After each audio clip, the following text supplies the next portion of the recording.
पत्रकार बांधवांनो, मित्रांनो, पुन्हा एकदा सुधाकरराव सरंगारे साहेबांना या महायुतीचा उमेदवारी त्या ठिकाणी मिळाली आहे. 6च्या 6 विधानसभा मतदारसंघामध्ये त्यांचे 2 राऊंड त्या ठिकाणी पूर्ण झाले. महायुतीचे 6च्या 6 विधानसभा मतदारसंघामध्ये मेळावे त्या ठिकाणी झाले आणि जनतेचा प्रचंड मोठा प्रतिसाद त्या ठिकाणी मिळाला. आजची सभा सुद्धा प्रचंड मोठी आहे, जागा सुद्धा त्या ठिकाणी पुरत नाही आणि म्हणून आपले उमेदवार अतिशय चांगले उमेदवार आहेत.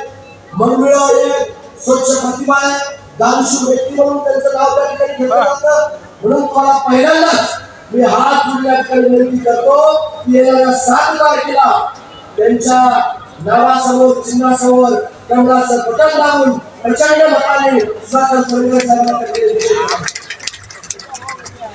आणि बावनकुळे साहेब या आपल्या आभार व्यक्त करतो. एक समाजाचा कार्यकर्ता आहे की महाराष्ट्रामध्ये प्रचंड मोठा आमचा समाज आहे आणि आपण दुसऱ्यांदा आमच्या समाजाला या ठिकाणी प्रतिनिधित्व दिलं त्याबद्दल मी सर्व समाज बांधवांच्या वतीनं भारतीय जनता पार्टीचे त्या ठिकाणी आभार मानतो. मी आल्यापासून मी तुमच्या सोबत आहे. मित्रांनो, हे देशाची निवडणूक आहे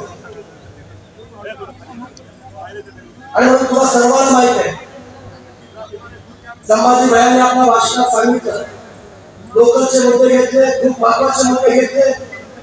ते 100% आम्ही सगळेजण मिळून ते करण्याचा प्रयत्न नाही तर प्रयत्न करून ते घेणारच. पण तिसऱ्यांदा आपल्याला नरेंद्र मोदी साहेबांना पंतप्रधान करायचं आणि त्यांचं ठरवलं ते होणार म्हणजे होणारच. गेली 10 वर्ष ज्या या देशामध्ये विकासाची सरका मागे सरका अनेक महत्त्वाकांक्षी अनेक महत्त्वपूर्ण या देशामध्ये नरेंद्र मोदी साहेब सरका मागे त्याला साथ देण्यासाठी आमचे नेते आदरणीय अजितदादा पवार साहेबांनी ठरवलं की देश पुढे जातोय, आपल्या महाराष्ट्रामध्ये जायचं असेल तर आपण नरेंद्र मोदी साहेबांना त्यांची साथ दिली पाहिजे. म्हणून 2 जिल्ह्याला त्यांच्यासोबत फक्त शिवसेना आणि भारतीय जनता पार्टी आता 11 पक्ष आणि तुमच्या सोबत आहोत. आणि साहेब तुमच्या नेतृत्वाखाली फडणवीस साहेबांच्या नेतृत्वाखाली, शिंदे साहेबांच्या नेतृत्वाखाली, आमचे नेते अजितदादा पवार साहेबांच्या नेतृत्वाखाली नक्कीच आपण 45 पार केल्याशिवाय राहणार नाही हा विश्वास सुद्धा या ठिकाणी देतो. मित्रांनो, आपला देश महासत्तेकडे चाललाय. विकसित भारत करण्याचं स्वप्न माननीय नरेंद्र मोदी साहेबांचे आणि म्हणून त्या विकसित भारत करण्यासाठी आपण त्याला साथ द्यायची आहे. आणि म्हणून नरेंद्र मोदी साहेब सातत्याने सांगतायत की आपली 7व्या क्रमांकावर अर्थव्यवस्था होती, आता 5व्या क्रमांक आणण्याचं काम नरेंद्र मोदी साहेबांनी त्या ठिकाणी केलेलं आहे. आणि तिसऱ्यांदा पंतप्रधान नरेंद्र मोदी साहेबांना झाल्यानंतर कसल्याही परिस्थितीमध्ये 1, 2, 3 या जगामध्ये आपण आल्याशिवाय राहणार नाही एवढा विश्वास आपला नरेंद्र मोदी साहेबांवर आहे. त्यांनी स्वप्न काय बघितलंय? $5 ट्रिलियन ही अर्थव्यवस्था ही आपल्या भारताची व्याख्याची करायची आहे आणि ते करण्याचं स्वप्न नरेंद्र मोदीचं की आम्ही राज्य सुद्धा आम्हाला साथ देणार आहोत. आम्ही महाराष्ट्राची सुद्धा अर्थव्यवस्था $1 ट्रिलियन करण्याचं स्वप्न आम्ही स्वतः बघितलंय आणि म्हणून ते आम्ही केल्याशिवाय राहत नाही. आता बाबासाहेब पाटील साहेब बोलले, काँग्रेसवाले सातत्याने निवडणुका आल्या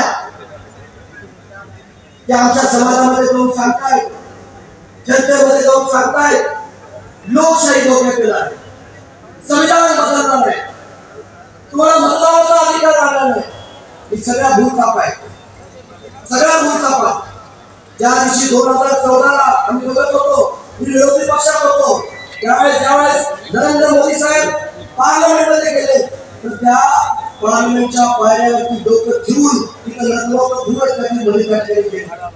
संविधान वाचवण्याचं काम कोणी करत असाल तर ते नरेंद्र मोदी साहेब त्या ठिकाणी करत आहेत.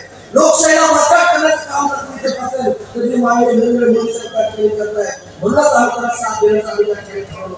आज मी एवढे वर्ष विरोधी पक्ष काँग्रेसवाला विचारू इच्छितो की भारत स्वतंत्र झाल्यानंतर या देशाला घटना दिली, एवढे वर्ष का लागलं त्याला भारत रत्न द्यायला? का हे आमचा समाज त्या ठिकाणी विचारतोय. आज हिंदू मिलच्या जागेवरती देवेंद्र फडणवीस साहेबांनी जागा मिळवून दिली आणि माझ्या समाज बांधवांची भावना होती की कसल्याही परिस्थितीमध्ये या भारताचे घटनेचे शिल्पकार डॉक्टर बाबासाहेब आंबेडकरांचे आंतरराष्ट्रीय दर्जाचं स्मारक त्या ठिकाणी बनवलं पाहिजे.